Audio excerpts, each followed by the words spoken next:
The story opens with immediate action at 1:47 a.m. A masked figure approaches the Guthrie residence under cover of darkness.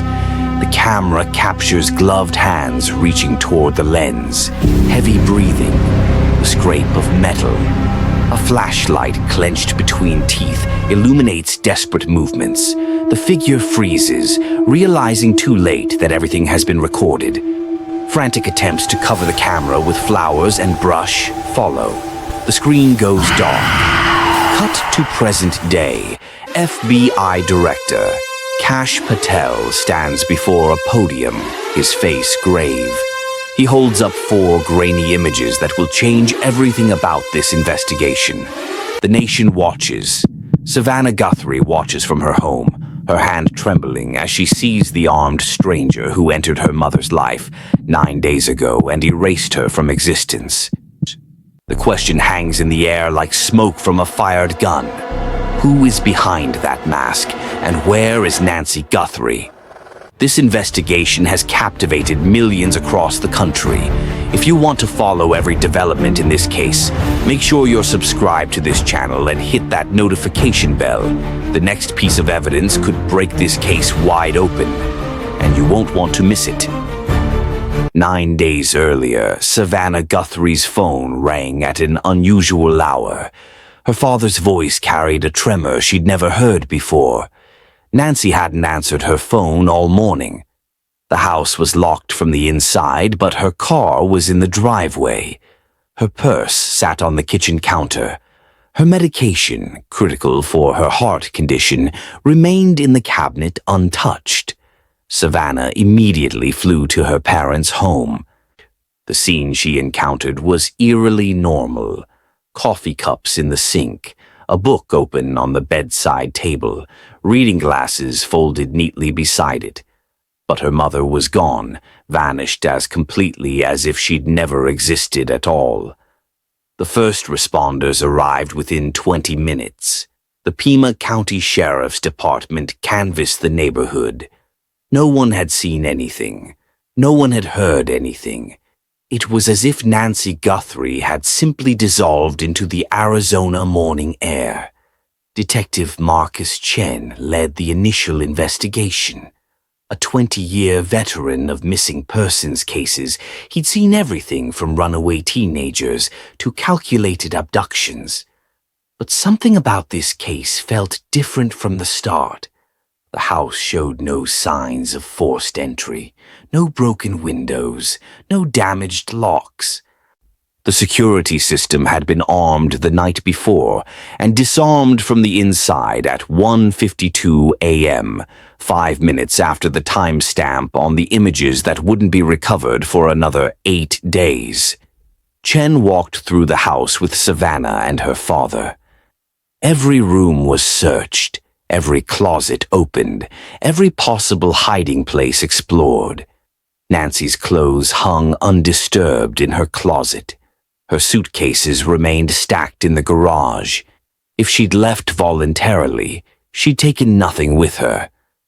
"The Nest camera," Savannah said suddenly, her voice breaking the heavy silence. "My mother has a Nest camera at the front door. I installed it for her 6 months ago after there were some break-ins in the neighborhood." Chen's eyes lit up. Finally, a lead. They rushed to check the camera feed, but when they accessed the account, their hope turned to ash. The camera had gone offline at 1:52 a.m. The footage was corrupted. Hours of desperate attempts to recover the video yielded nothing but error messages and digital static. "Someone knew what they were doing," Chen muttered, staring at his laptop screen. "They didn't just disable the camera, they wiped it clean." By day 3, the case had escalated beyond local jurisdiction. Nancy Guthrie's disappearance wasn't just a missing person case anymore. It was a potential kidnapping, possibly federal, certainly high profile given Savannah's position at NBC. Special Agent Rebecca Torres arrived from the FBI's Phoenix field office. Tall, sharp-eyed, with a reputation for solving impossible cases, Torres brought a team of specialists, cyber forensics experts, behavioral analysts, negotiation specialists. They set up a command center in a nondescript office building 3 miles from the Guthrie home. Torres sat across from Savannah in the first interview. The journalist in Savannah wanted to ask 1,000 questions. The daughter in her could barely speak. "I need you to think carefully," Torres said, her voice gentle but professional. "Has your mother received any threats? Any unusual phone calls? Anyone following her or watching the house?" Savannah shook her head, tears streaming down her face. "She's 73 years old. She volunteers at the library. She gardens. She has book club on Thursdays. Who would want to hurt her?" But Torres had seen this before. Sometimes the target wasn't the victim. Sometimes the victim was just a means to an end. "What about you?" Torres asked quietly. "Your investigative work at NBC. Have you made enemies? Exposed people who might want revenge?" The question hung between them like a loaded gun. Savannah had spent 15 years investigating corruption, abuse, criminal enterprises. She'd helped send people to prison. She'd ruined careers. She'd made powerful people very, very angry. "You think this is about me?" Savannah whispered, the realization crushing her. "You think someone took my mother to get to me?" Torres didn't answer directly. She didn't need to. They both knew the truth. While Torres handled the human side of the investigation, the FBI's cyber forensics team launched an assault on the digital evidence. Led by Special Agent Derek Morrison, a former Silicon Valley security analyst who'd traded stock options for a badge, the team had one mission: recover the footage from that Nest camera. Morrison sat in a windowless room surrounded by computer screens, his fingers flying across multiple keyboards simultaneously. The camera itself had been physically removed from the Guthrie residence, but that didn't mean the data was gone. Nest cameras uploaded footage to Google's cloud servers in real time.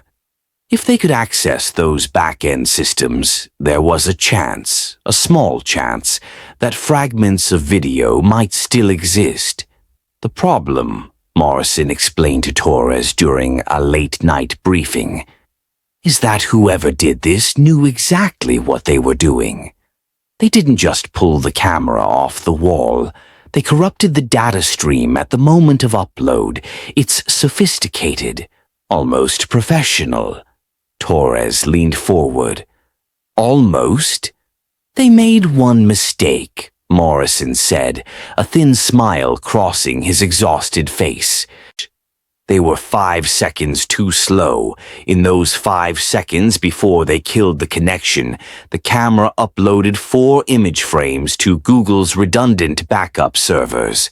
4 frames that survived because they were already in the cloud before the corruption hit.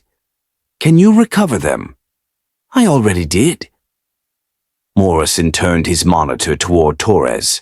On the screen were 4 grainy, time-stamped images. A masked figure, gloved hands, the unmistakable outline of a firearm, and most importantly, a clear view of someone in the act of committing a crime. Torres stared at the images, her mind racing. "We need to bring in Google, get their cooperation. I want every piece of metadata from these images. Upload times, IP addresses, device identifiers, everything." The partnership between the FBI and Google's security team was delicate. Privacy concerns, legal protocols, corporate liability. But when a 73-year-old woman's life hung in the balance, bureaucracy moved faster than usual. Sarah Chen, Google's director of security cooperation, flew to Phoenix personally. She brought with her a team of engineers who specialized in data recovery from corrupted systems. They set up in an adjacent room to Morrison's team, and for 72 hours straight, the two groups worked in tandem. The corruption was deliberate, Sarah explained during one of the few breaks they took. Whoever did this understands cloud architecture. They knew that Nest cameras buffer footage locally before uploading. They knew the upload sequence. They knew the encryption protocols. This person either works in tech or has access to someone who does. This revelation changed everything. The suspect pool had narrowed considerably. Law enforcement began focusing on individuals with technical knowledge, access to security systems, familiarity with cloud architecture. But the images themselves presented a new puzzle. The figure in the footage was heavily disguised, mask covering the face, multiple layers of gloves, bulky clothing that obscured body shape. Even gender was unclear. "Look at the eyes," suggested Maria Gonzalez, the FBI's lead behavioral analyst, pointing at one of the recovered frames. "The mask has cutouts for the eyes. We can see skin tone, shape, maybe even expression." The team crowded around the screen. In the enhanced image, a pair of eyes stared back at them. The expression was difficult to read.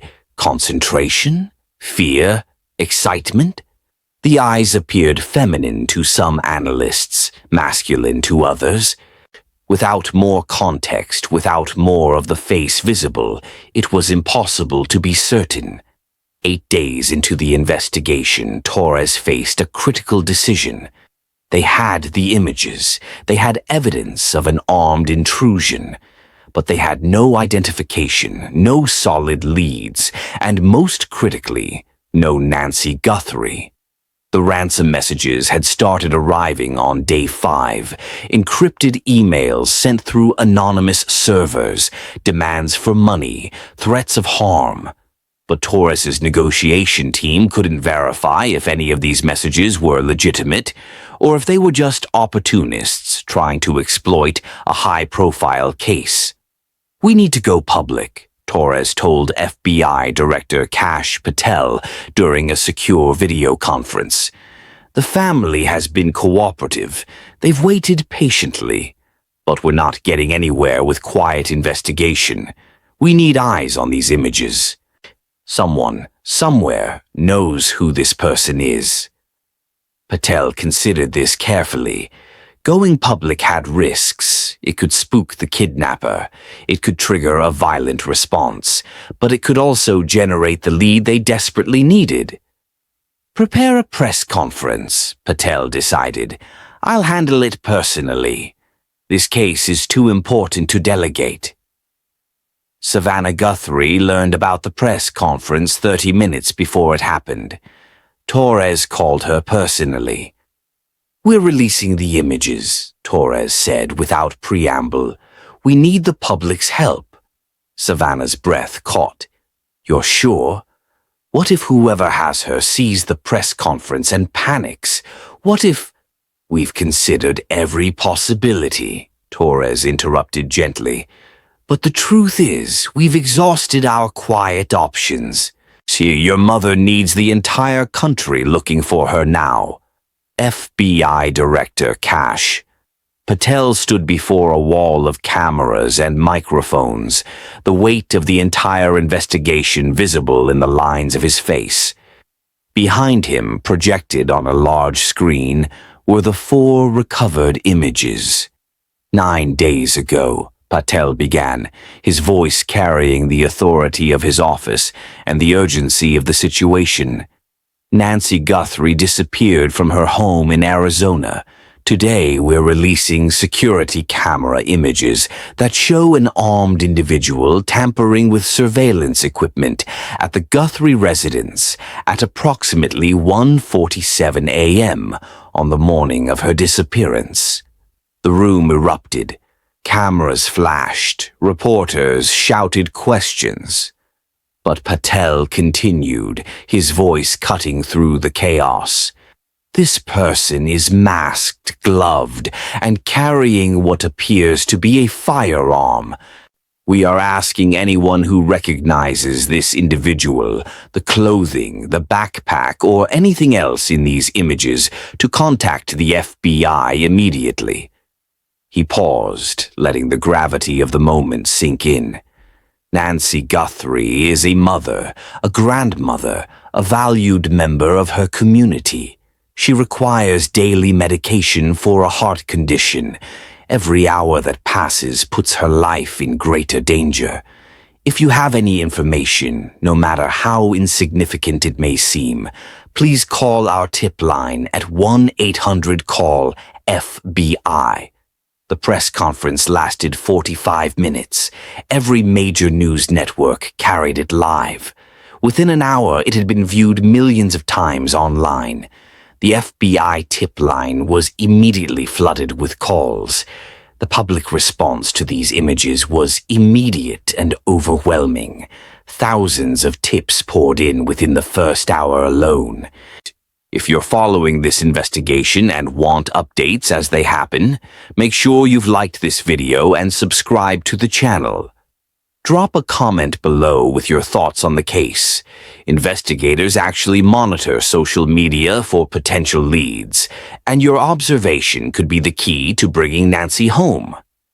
Back at the FBI Command Center, behavioral analyst Maria Gonzalez assembled a profile. Every pixel of the recovered images was studied, every movement dissected, every visible detail catalogued. The subject approaches with head down, Gonzalez narrated to the assembled team, walking through the images frame by frame. This suggests awareness of camera placement, but not complete awareness. Notice how they don't attempt to cover or disable the camera until after they've already been recorded. This is someone with partial knowledge, not professional expertise.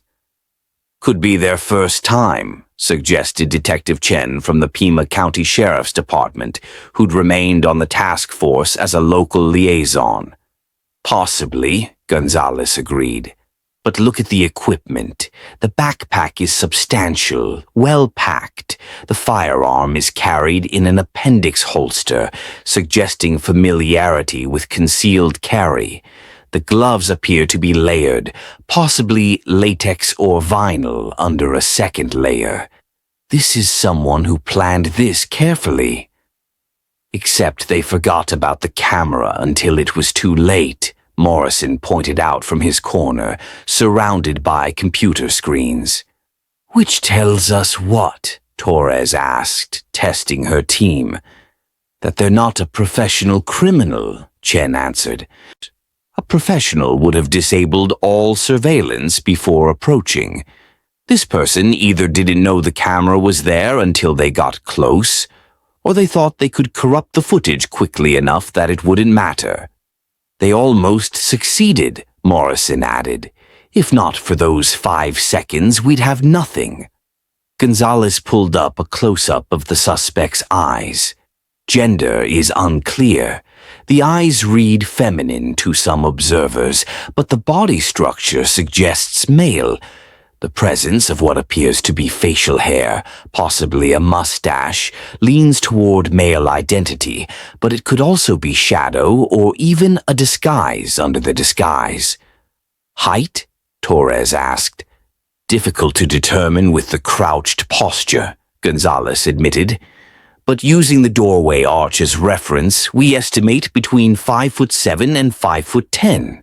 On average height, which unfortunately doesn't narrow our suspect pool significantly. A separate team focused exclusively on the suspect's clothing and equipment. Every visible item was catalogued, cross-referenced with commercial databases, analyzed for identifying features. Special Agent Kevin Park led this effort. A former retail fraud investigator, Park had an encyclopedic knowledge of consumer products and an uncanny ability to identify manufacturers from the smallest details. The backpack, Park said, projecting an enhanced image onto the main screen, is a standard outdoor/tactical style. Could be any of 24 brands. But look here. He zoomed in on a small section. This stitching pattern matches either a North Face model or a knockoff using the same design template. We're working with retailers to pull purchase records. The gloves are interesting, he continued. They appear too thick to be standard leather work gloves. The way they reflect light suggests vinyl or latex material, possibly medical grade. We're checking bulk purchases from medical supply companies within a 100-mile radius. The gun? Semi-automatic pistol, carried in what's likely a Kydex appendix carry holster. Right-handed draw position. Common setup for anyone with concealed carry training. The specific model is impossible to determine from these angles, but the holster design suggests a compact or subcompact frame. So we're looking for someone who shops at outdoor retailers, possibly has access to medical supplies, and has firearms training, Torres summarized. Or someone who wanted to look like that type of person, Gonzalez interjected. Don't forget, disguise is a central element here. Everything we see could be deliberately misleading. Within 24 hours of the press conference, the FBI tip line received over 3,000 calls. Every single one had to be logged, assessed, and investigated. Special Agent Laura Bennett headed the tip line team. 30 agents worked in shifts around the clock, answering phones, taking notes, flagging priority leads for immediate investigation. Most of it is noise, Bennett reported to Torres during the evening briefing. People who think their neighbor looks suspicious. People who saw someone wearing a backpack. People who want to help but don't actually have information.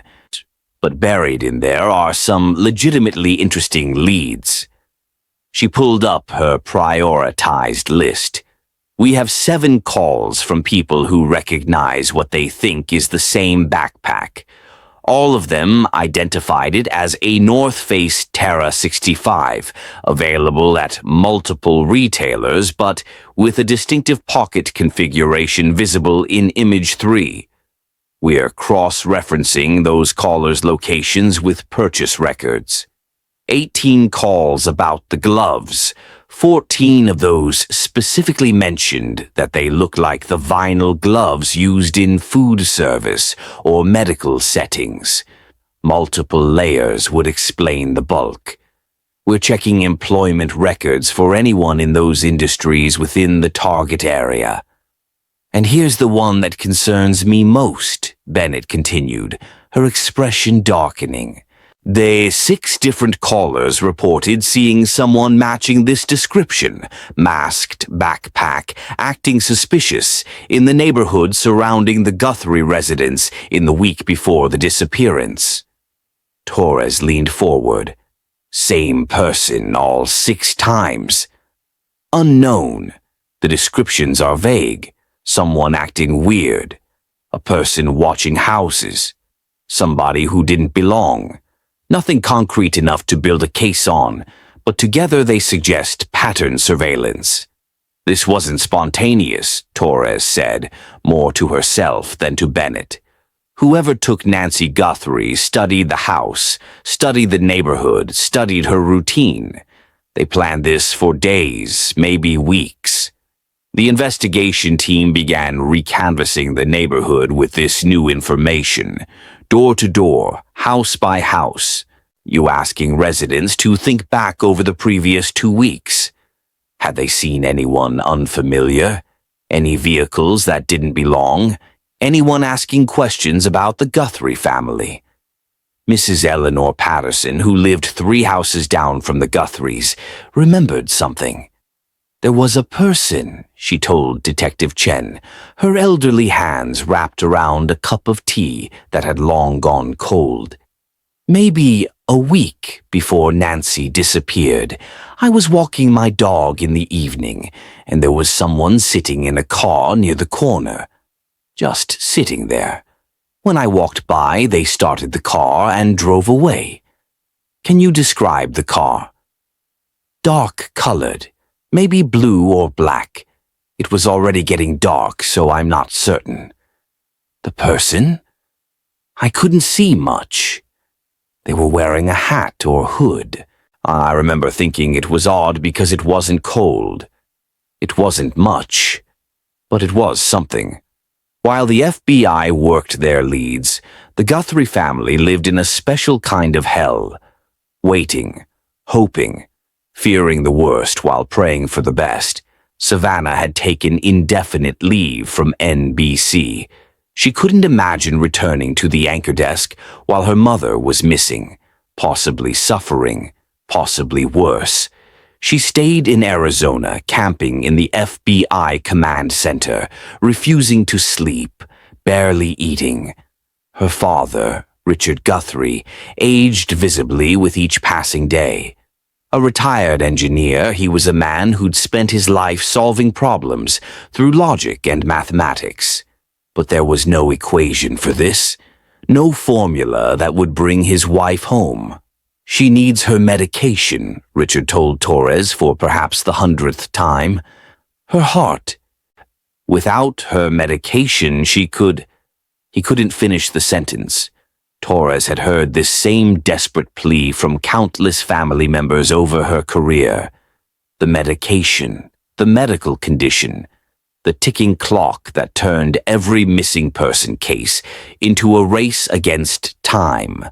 "We're doing everything possible," Torres assured him, knowing the words were inadequate but having nothing else to offer.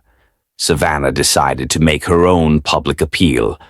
Against the FBI's advice, but with their reluctant support, she recorded a video message directly to whoever had her mother. She sat in front of a simple camera, no makeup, no professional lighting, just a daughter talking to the monster who'd stolen her mother. "If you're watching this," Savannah began, her voice steady despite the tears streaming down her face, "you have my mother, Nancy Guthrie. Maybe you know who I am. Maybe that's why you took her. Maybe you think this gives you power over me." She paused, gathering strength. "My mother is 73 years old. She's kind. She's gentle. She's never hurt anyone in her entire life. She volunteers at the library reading to children. She bakes cookies for her book club. She calls me every Sunday just to hear my voice." Her composure cracked.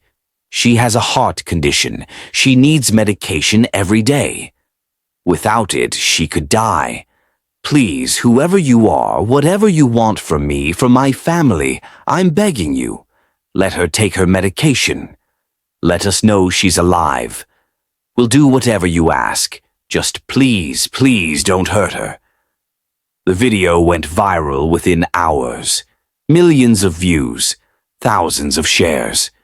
The entire nation watched a daughter's anguish play out in real time. But the kidnapper, if they were watching, gave no response. The emotional toll on the Guthrie family is unimaginable. If you want to see how this investigation unfolds and whether Nancy Guthrie makes it home safely, make sure you're subscribed and have notifications turned on. The next development could come at any moment, and you'll want to be here when it does. Leave a comment below with messages of support for the family. They've said publicly that they're reading everything, and your words matter. On day 12, everything changed again. A new email arrived in Savannah's inbox. Encrypted, untraceable, but different from the opportunistic ransom attempts that had come before. "We have Nancy," the message read. "Proof of life attached. So $500,000 in Bitcoin to the following address within 48 hours, or she dies." Attached was a photograph. Nancy Guthrie sitting in what appeared to be a basement, holding that day's newspaper. Alive, but terrified, Savannah immediately called Torres. Within minutes, the FBI's cyber team and negotiation specialists were analyzing every pixel of the photograph, every word of the message. The good news, Torres told Savannah, is that she's alive. The photograph is legitimate. It was taken within the last 6 hours based on the newspaper date and the light levels visible in the background. And the bad news? The kidnappers are sophisticated. The email was routed through multiple servers across 4 countries. The Bitcoin wallet is new, created specifically for this transaction. They're using Tor network to hide their IP address. This isn't an amateur operation anymore, if it ever was. The FBI's negotiation team, led by Special Agent Marcus Williams, immediately began crafting a response. Williams had spent 20 years talking to kidnappers, terrorists, and hostage-takers. He knew the playbook by heart. "We never pay immediately," Williams explained to Savannah. "First rule of negotiation is establish control of the conversation. We acknowledge receipt, we verify the proof of life, we ask for additional confirmation that she's being cared for, and we begin discussing terms."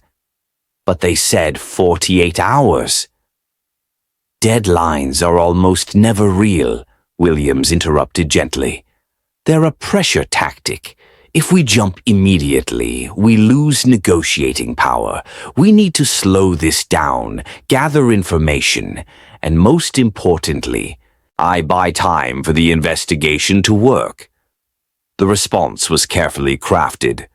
Photo received. We need additional proof that Nancy is unharmed and receiving her medication. We are willing to discuss payment terms, but require confirmation of her medical care first. The reply came 6 hours later. She has her medication. No more proof of life until payment begins. You have 36 hours. Williams analyzed the response with his team. They're engaging. That's good. They reduced the deadline, but they're still negotiating. They want the money, which means they're motivated to keep her alive. But Savannah heard something else in the message, something that chilled her to her core. They said she has her medication, not that they're giving her the medication. What if they just took it from her house? What if they're not actually letting her take it? It was a terrifying possibility that none of them wanted to voice, but all of them had considered. While the negotiation team played for time, Morrison's cyber forensics team launched an assault on the Bitcoin trail. Cryptocurrency was supposed to be anonymous. In practice, it left traces that skilled analysts could follow. Morrison had tracked Bitcoin through ransomware attacks, dark web drug sales, and terrorist financing. Kidnappers were just another type of criminal making the same mistakes. The wallet address they provided was created 17 days ago, Morrison told Torres, his screens filled with blockchain transactions and network maps. But it's not the first wallet this person has used.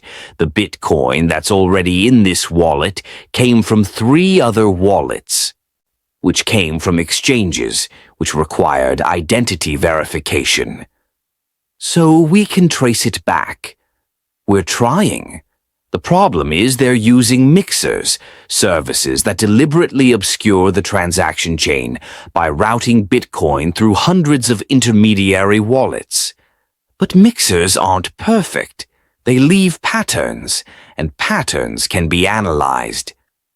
Morrison's team worked in parallel with the FBI's Financial Crimes Division, subpoenaing records from cryptocurrency exchanges, analyzing transaction histories, building a map of digital money flowing through the dark web. Here, Morrison said finally, highlighting a series of transactions on his screen. 3 months ago, someone deposited $15,000 worth of Bitcoin into an exchange called Crypto Nation. They used a Gmail address to create the account. The exchange required photo ID verification, but they used a fake ID. We've already confirmed it doesn't match any real person. Dead end? Maybe. But the IP address used to create the account came from a coffee shop in Scottsdale, Arizona, just 40 miles from the Guthrie residence. Torres felt the familiar electricity of a breaking case. Pull security footage from that coffee shop. Find out if they have camera systems. Get me a list of every device that connected to their Wi-Fi network on the date that account was created. The pieces were starting to come together, slowly, painfully, but undeniably. Maria Gonzalez had been studying the case from every angle, building a psychological profile of their suspect. With the ransom demand now in play, new dimensions of the perpetrator's personality emerged. "We're dealing with someone who's organized but anxious," Gonzalez explained during an evening briefing. The planning phase was meticulous: surveillance of the house, acquisition of equipment, research into security systems, but the execution has been increasingly desperate. She pulled up a timeline on the main screen. Day 1, clean abduction, no witnesses, camera footage corrupted, professional-level operational security. But then, she advanced the timeline, Day 5, multiple ransom emails from different accounts, most of which we've determined weren't from the actual kidnapper. Day 8, our press conference. Day 12, a legitimate ransom demand, but with a tight deadline that suggests panic. "What changed?" Torres asked. The public attention, the press conference. Suddenly, this quiet kidnapping became a national news story. The suspect didn't expect that. They thought they could grab Nancy, demand money, and disappear. Instead, they're the subject of the largest FBI manhunt in the Southwest. So they're getting nervous. Extremely. And nervous kidnappers make mistakes. They also become more dangerous. If they feel cornered, if they think the investigation is getting too close, they might do something drastic. This was the nightmare scenario that haunted every kidnapping investigation, the moment when the kidnapper decided the victim had become a liability instead of an asset. "We need to tread very carefully with the negotiation," Gonzalez warned. "Marcus's team needs to make the suspect feel in control, feel safe, feel like they can still get what they want. Any indication that we're closing in could trigger a violent response." Detective Chen and Special Agent Park arrived at the coffee shop in Scottsdale at opening time the next morning. The Digital Bean was a typical independent coffee shop: exposed brick walls, mismatched furniture, local art on the walls, and a handwritten menu board advertising drinks with names like The Enlightenment and Java the Hutt. The manager, a 20-something woman with purple hair and a nose ring, looked concerned when they showed their badges. "Is something wrong?" "We need to see your security camera footage from 3 months ago," Chen said, showing her the specific date. "And we need records of everyone who used your Wi-Fi network that day." The manager's concern deepened. "We don't keep Wi-Fi logs that far back. The system only stores them for 30 days before overwriting. And our security cameras," she gestured apologetically at a camera in the corner, "those only record for 2 weeks before the old footage gets deleted." Dead end. But Chen wasn't ready to give up.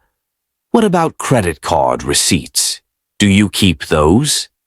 Those we have, legally required to keep them for 7 years. They spent the next 3 hours going through receipts. Every credit card purchase on that date was documented, cross-referenced, investigated. The FBI's database could match names to faces, faces to social media profiles, social media profiles to potential suspects. 47 different people had used credit cards at the digital bean on the date in question. The team began the tedious process of clearing each one. Where were they now? Or did they have alibis for the night of Nancy's disappearance? Did any of them have technical knowledge, firearms training, or connection to the Guthrie family? One name stood out. Jason Mercer, age 32, software engineer, currently employed at a cybersecurity firm in Phoenix. He'd purchased a coffee and a sandwich at 2:47 p.m. on the relevant date. "Run a deep background," Torres ordered when she saw the name. "Employment history, financial records, criminal record, social media, everything." The background check revealed a concerning pattern. Jason Mercer had worked for 3 different tech companies in 5 years. Each departure was acrimonious. At his previous job, he'd been fired for accessing systems he wasn't authorized to use. There were whispers of stalking behavior toward a female co-worker. Nothing that resulted in charges, but enough to paint a picture of someone unstable, potentially obsessive. And he lived in Tempe, Arizona, 15 miles from the Guthrie residence. Bring him in for questioning, Torres decided. Voluntary basis. We don't have enough for an arrest, but let's see how he reacts to some questions. Jason Mercer arrived at the FBI field office with an attorney. That alone told Torres volumes.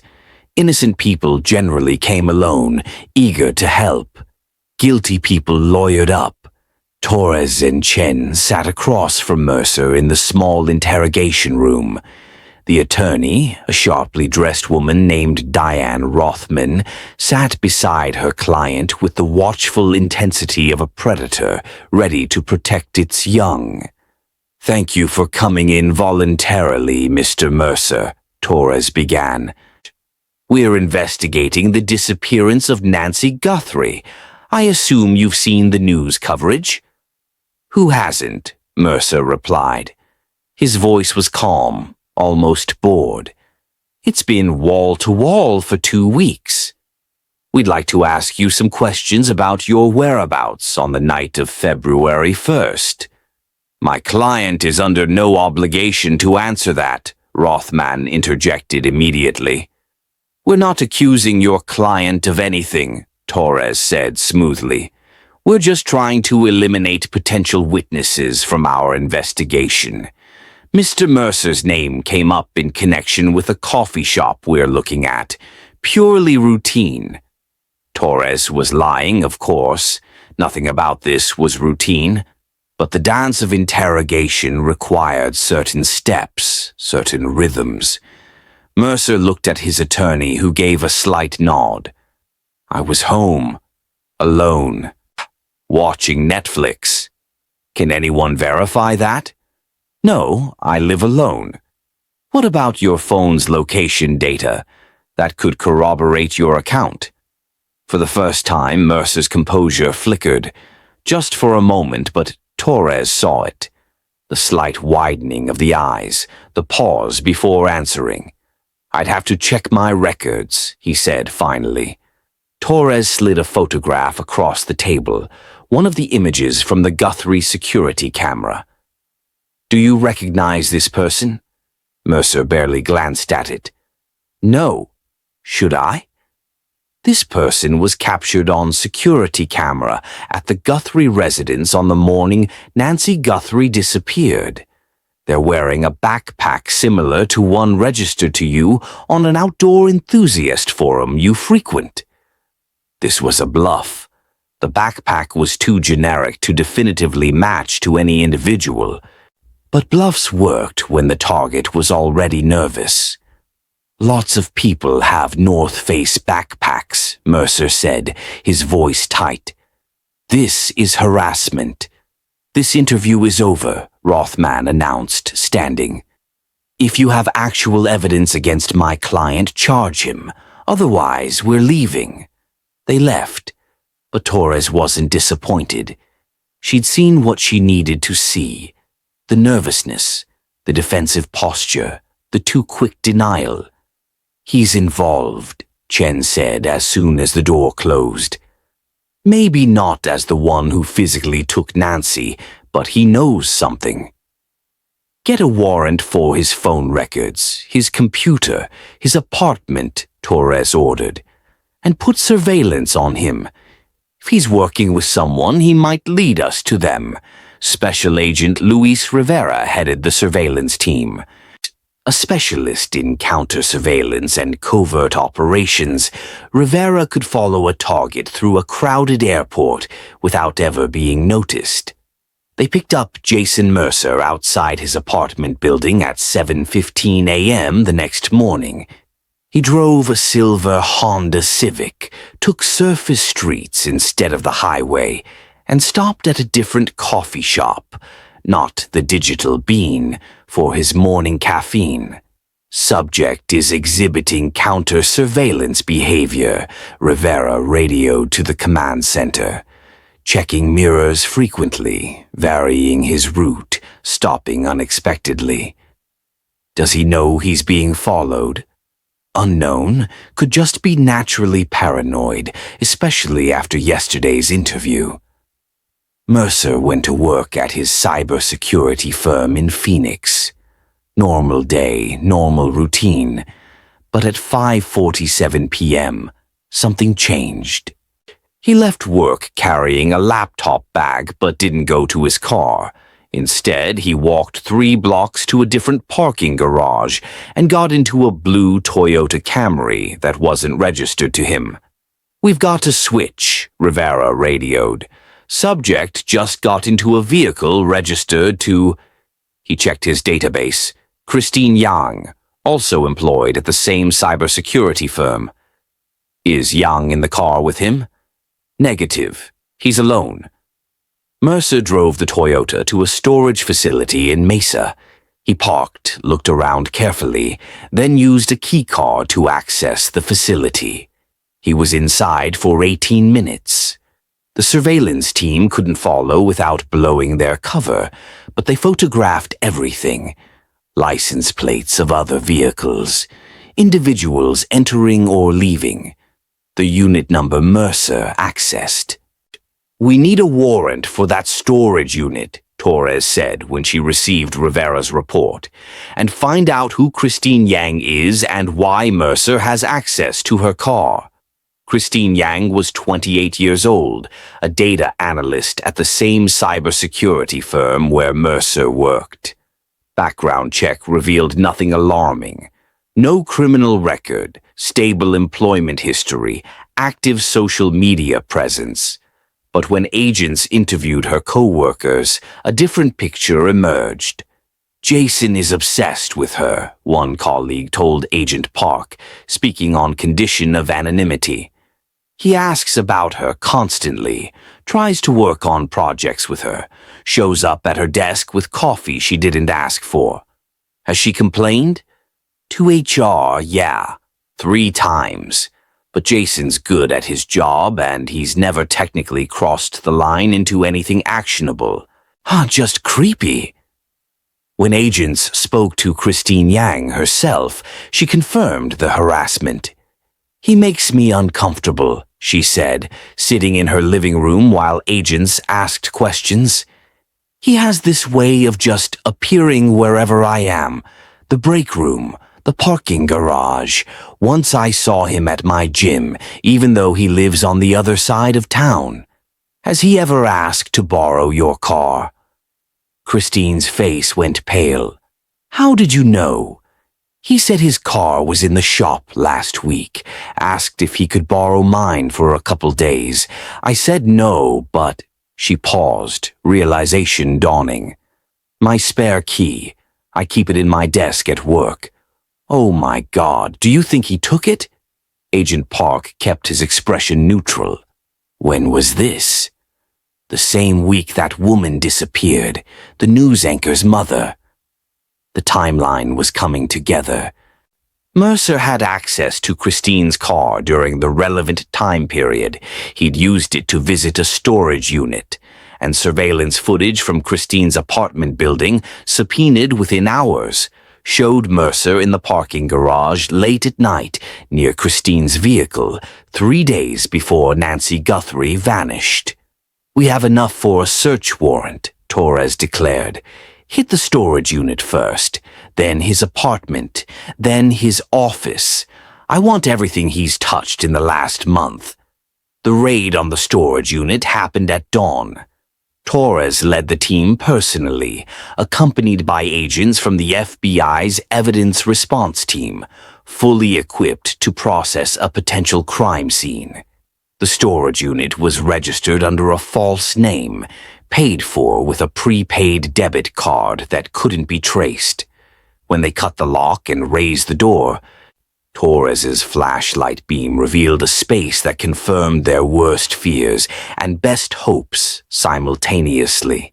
Inside the 10 by 10 unit, a laptop computer still running, displaying complex encryption software, a printer with partial sheets of paper showing ransom note drafts, a burner phone turned off, in a plastic bag, maps of the area around the Guthrie residence with handwritten notes about patrol patterns and camera locations, and most damning, photographs of Nancy Guthrie, dozens of them, going about her daily routine, at the library, at the grocery store, getting her mail, all taken without her knowledge over a period of several weeks.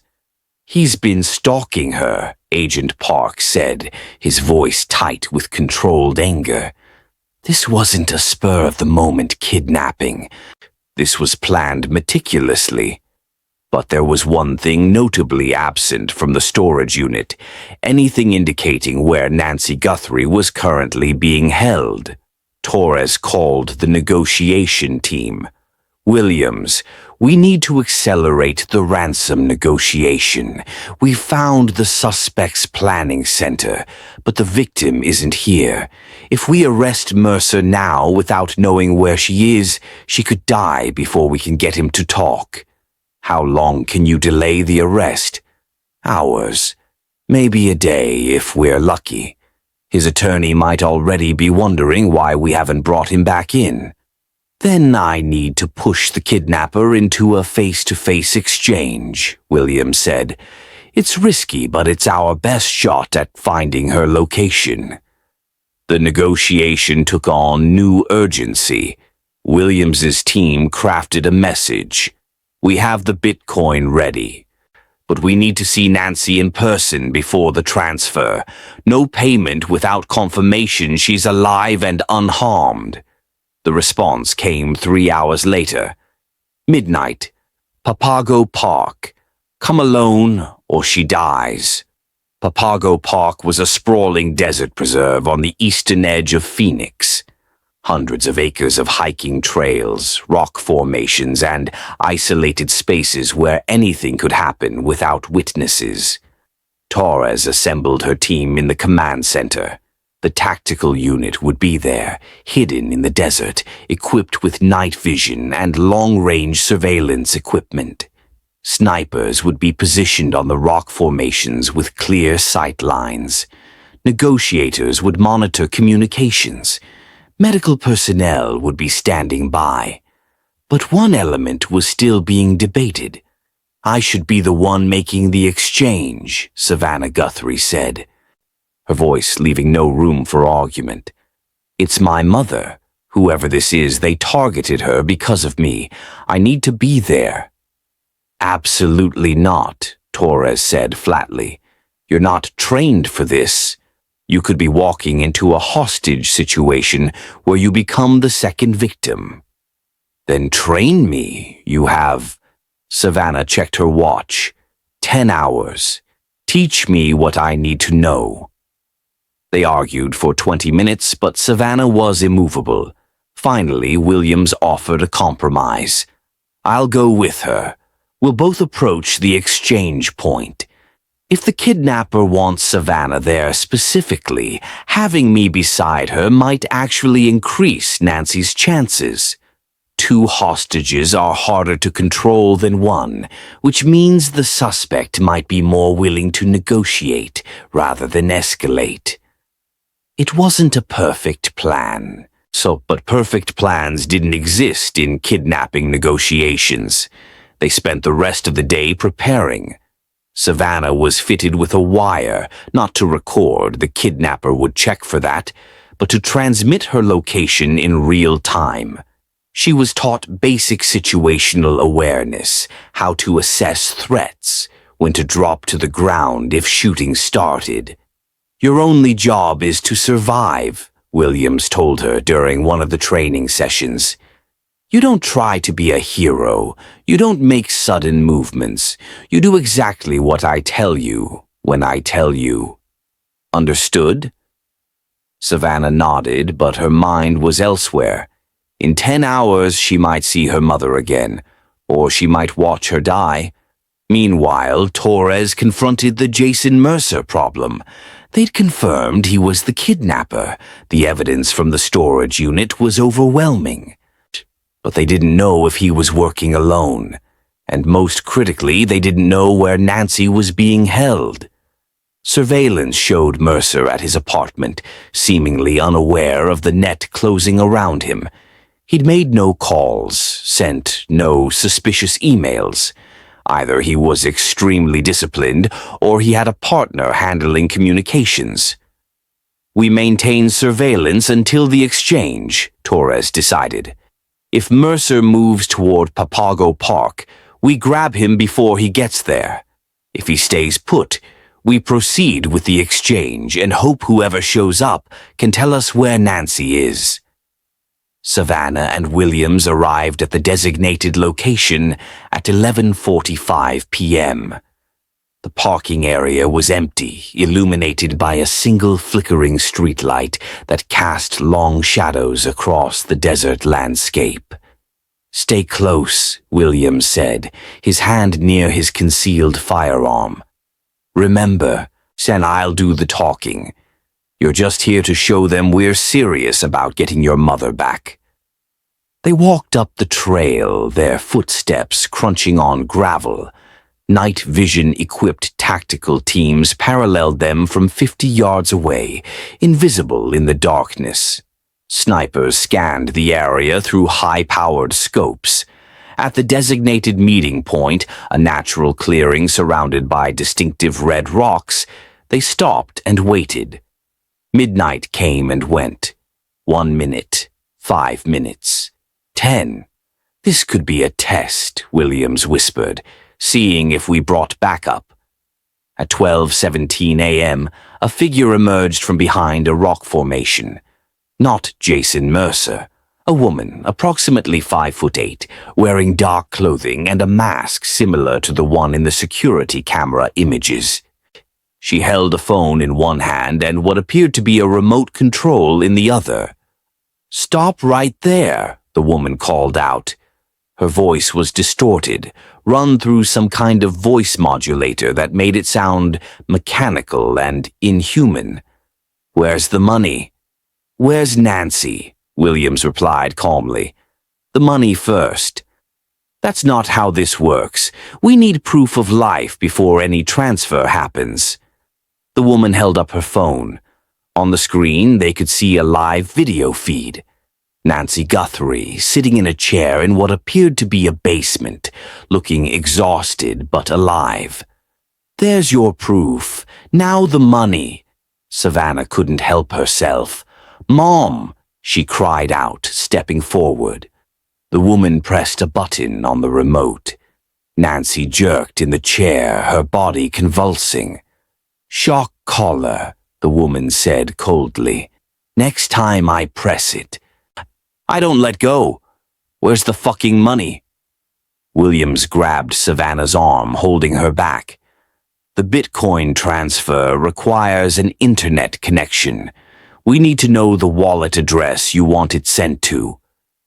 I already gave you the address.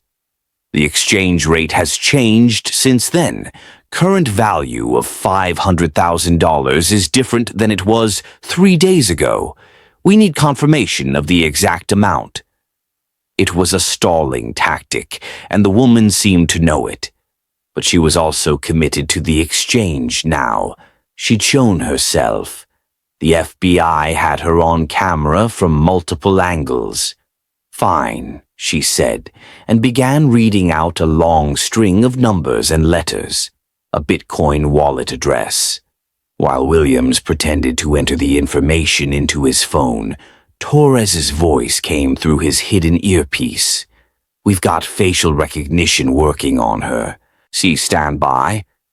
The seconds stretched into eternity. Then Torres again. "It's not Jason Mercer. It's Christine Yang."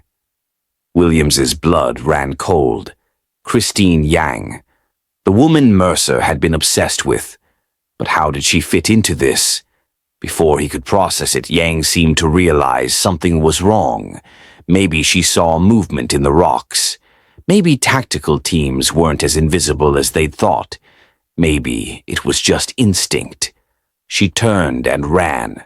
"FBI, stop!" William shouted, but Yang was already sprinting toward the darkness. Savannah ran in the opposite direction, toward where Yang had emerged, desperately hoping to find her mother nearby. The clearing erupted in chaos. Tactical teams converged from multiple directions. Flashlight beams cut through the darkness. Shouts of "FBI" echoed off the rock walls.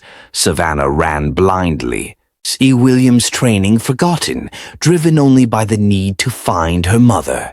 She stumbled over rocks, scraped her hands on rough stone, but kept moving. And then she found it. A service road, barely visible, leading to a small maintenance building half buried against a hillside. The door was ajar.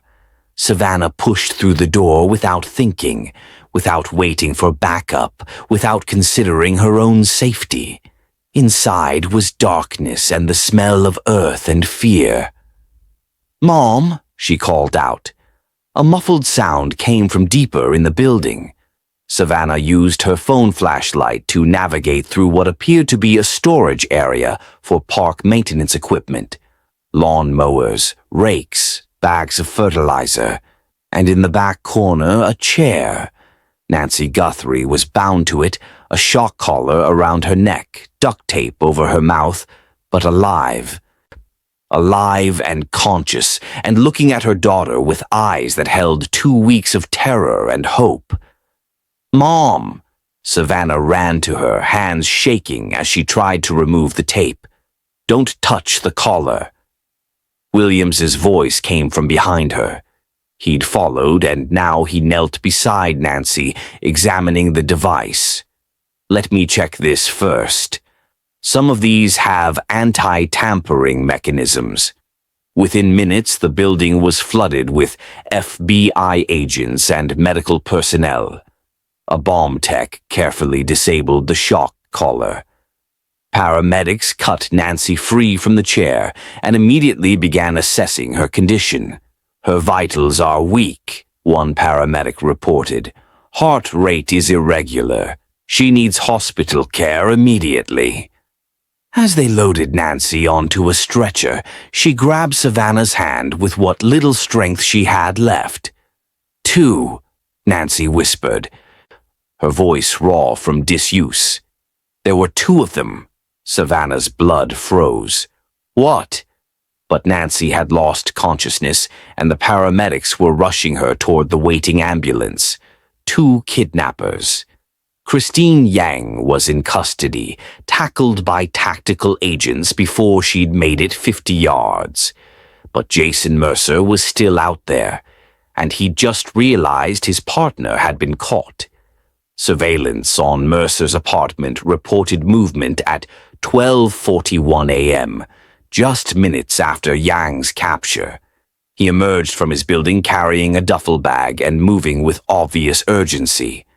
"Subject is running," Rivera radioed. "Repeat, subject is mobile and appears to be fleeing." "Stop him," Torres ordered. "All units converge. Do not let him get away." FBI vehicles closed in from multiple directions. Mercer jumped into Christine Yang's Toyota. He still had the spare key and peeled out of the parking lot at dangerous speed. A chase ensued through Phoenix streets at 1 in the morning. Mercer ran red lights, took corners at 50 miles per hour, drove the wrong way down one-way streets in a desperate attempt to escape. But he was a software engineer, not a professional criminal, and he was being pursued by agents trained in tactical driving. The chase ended when Mercer lost control, taking a turn too fast. The Toyota jumped the curb, clipped a fire hydrant, and slammed into a storefront. Water erupted from the broken hydrant, flooding the street. Agents surrounded the vehicle, weapons drawn. Mercer emerged with his hands up, blood streaming from a cut on his forehead, his face a mask of defeat and rage. "It wasn't supposed to go like this," he said as they cuffed him. "It wasn't supposed to take this long." With Nancy safe in the hospital and both suspects in custody, Torres finally got answers. Christine Yang sat in the interrogation room, her mask removed, her voice modulator discarded, facing the reality of spending the rest of her life in prison. She'd waived her right to an attorney, a decision Torres suspected she'd regret, and was talking freely, almost compulsively, as if the need to explain herself was overwhelming. "Jason promised me we'd split the money 50-50. Christine said, her voice flat and emotionless. "He said it would be easy. Rich family, high-profile daughter. They'd pay quickly and we'd disappear before anyone could trace it." "But you were the victim of his stalking," Torres said, confused. "Why would you work with him?" Christine laughed bitterly. "Victim? I wasn't a victim. I was using him. Jason is obsessed with me, has been for years. I realized I could manipulate that. Make him think I was interested if he helped me with something big. You're saying the stalking was mutual. I'm saying I saw an opportunity. I have student loans, credit card debt, dead-end job. When Jason showed me how much money the Guthrie family had, showed me Savannah's net worth from NBC, I saw a way out. Why Nancy? Why not target Savannah directly? Jason's idea. He said taking an elderly woman would be easier than grabbing someone young and strong. Less fight, less risk, and he thought the family would pay faster if the victim was vulnerable. The cold calculation in her voice was chilling. "Tell me about the night you took her." Christine described it methodically. The weeks of surveillance, learning Nancy's routine, confirming when she'd be alone. Jason had created a sophisticated plan to corrupt the Nest camera footage. His expertise was cybersecurity, after all. But he'd made the mistake of starting the corruption sequence too late. Those 5 seconds cost them everything. "We knocked on her door at 1:45 a.m., Christine continued. "Told her there was a gas leak. We were from the utility company. She opened the door in her bathrobe, confused, and Jason grabbed her. We had the shock collar on her before she could scream. The basement where you held her. Where is it?" Jason's late father's house, abandoned for 3 years, tucked away in the desert. Nobody ever goes there. Torres had teams heading to that location already, collecting evidence, documenting the crime scene where Nancy had spent 2 weeks in terror. "Why the ransom delay?" Torres asked. "Why wait 12 days to make your demand?" For the first time, Christine's composure cracked. Jason got scared after the press conference, after the whole country started looking for her. He wanted to let her go, cut our losses. I had to convince him we'd come too far to quit. So you pushed for the ransom demand. Yes, and look where it got us. At the hospital, Nancy Guthrie was surrounded by family, doctors, and FBI agents waiting to take her full statement. The doctors reported that while she was dehydrated, malnourished, and suffering from irregular heart rhythm due to missed medications, she would make a full recovery. 2 weeks of terror, but she would survive. Savannah sat beside her mother's hospital bed, holding her hand, unable to stop crying with relief. "I'm so sorry," Savannah whispered. "This happened because of me. Because of my job, my investigations. Someone thought they could get to me through you." Nancy squeezed her daughter's hand weakly. "This is not your fault. You hear me? Those people made choices. Evil choices. You are not responsible for evil people's choices." When Nancy was strong enough, she gave her statement to Torres. The 2 weeks held captive had been a blur of darkness and fear. The basement room where they kept her was cold and damp. They'd given her water and minimal food, enough to keep her alive but not enough to keep her healthy. Her medication had been withheld until she became visibly ill, then given sporadically, always with threats. "The woman was worse than the man," Nancy said quietly. "The man, Jason, he seemed uncomfortable with the whole thing. A few times he apologized, but the woman showed no remorse at all. She told me multiple times that if the ransom wasn't paid, she'd kill me without hesitation." "Did they ever discuss their plans in front of you?" "Sometimes. They argued a lot. He wanted to let me go early. She insisted on waiting for maximum ransom. She said something that chilled me. She said that Savannah's guilt would make her pay more if they waited longer. The cruelty of that calculation made Torres's stomach turn. But Nancy was safe now. That was what mattered. The legal proceedings moved swiftly, with overwhelming evidence, detailed confessions, and no possibility of claiming innocence.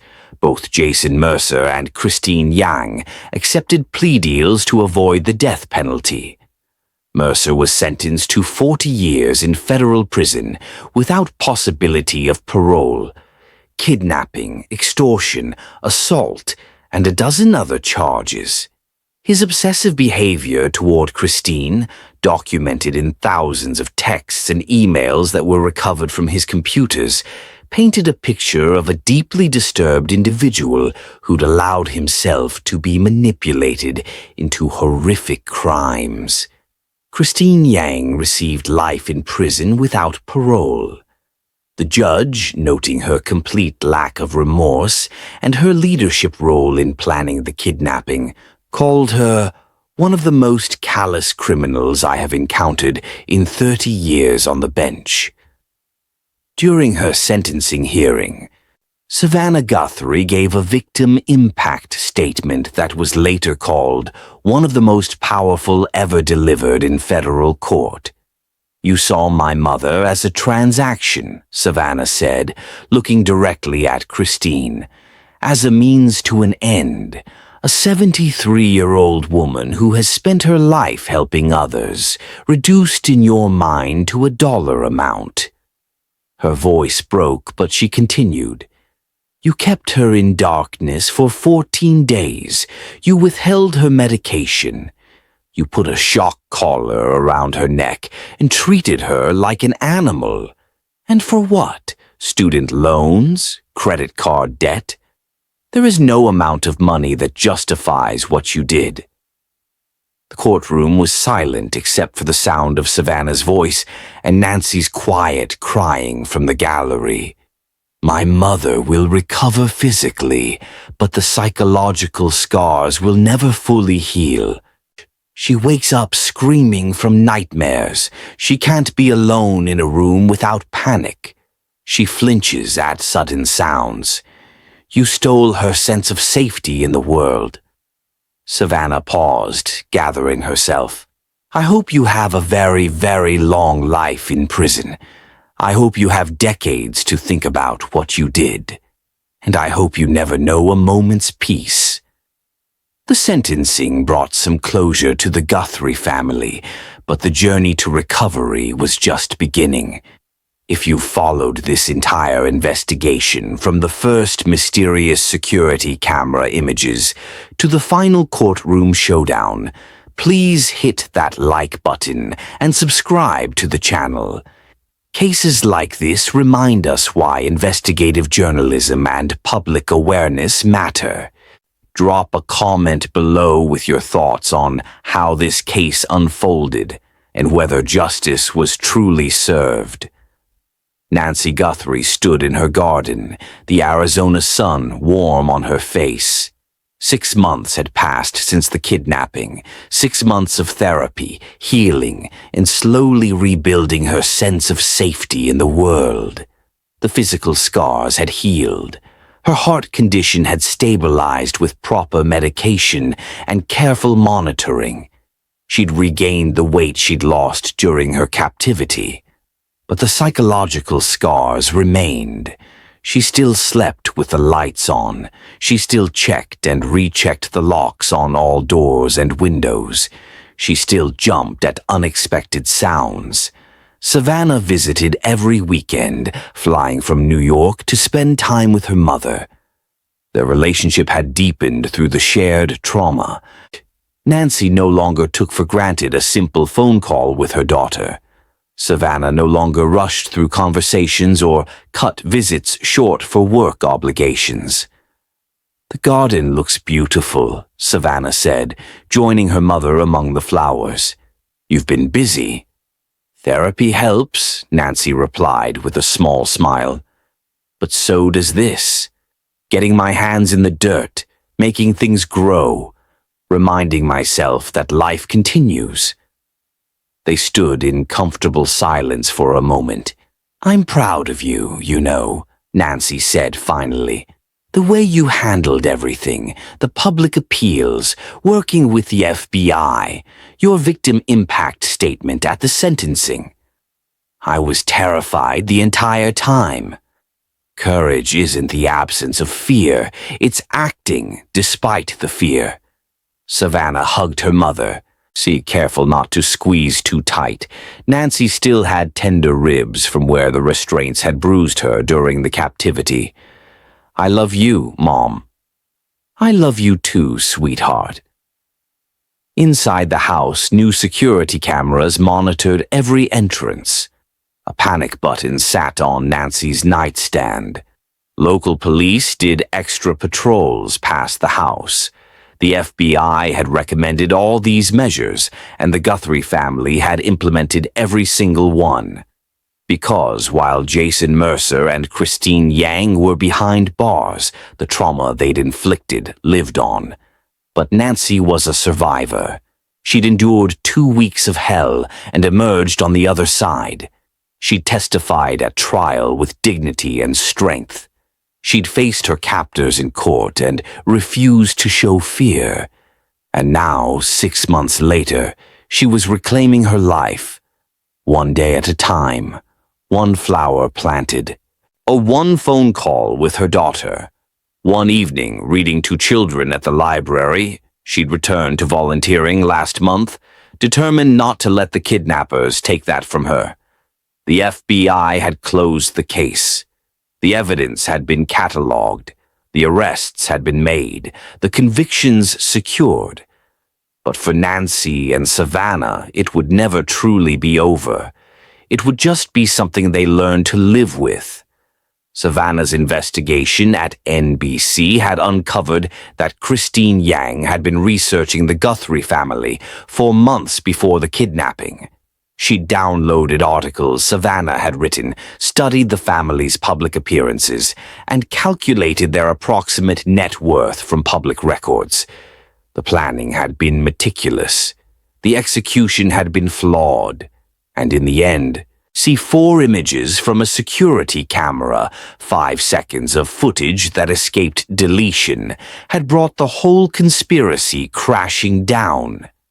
As the sun set over the Arizona desert, Nancy and Savannah sat together on the back patio, talking about nothing important and everything that mattered. The future, the past, the simple blessing of being alive and together. The case of Nancy Guthrie's disappearance had captivated the nation. The FBI had called it one of their most complex investigations of the year. Legal experts had analyzed every aspect of the prosecution, but for Nancy it was simply a nightmare she'd survived. And now in her garden, surrounded by life and growth and her daughter's love, Nancy Guthrie was finally learning to live again. The investigation was over. The criminals were behind bars, and somehow, impossibly, there was still beauty in the world, still flowers to plant, still books to read to children, still Sunday phone calls with her daughter, still life. Nancy Guthrie's story is a reminder that even in our darkest moments, human resilience can triumph. This investigation showed the power of technology, persistent law enforcement, and a family's unwavering love. If this story moved you, please share it with others who need to hear it. Subscribe to this channel for more in-depth investigations into cases that shaped our world. And remember, if you ever see something suspicious, report it. You never know when your tip might save a life. The FBI's tip line, 1-800-CALL-FBI, is always available. Stay safe. Stay vigilant, and thank you for watching until the very end.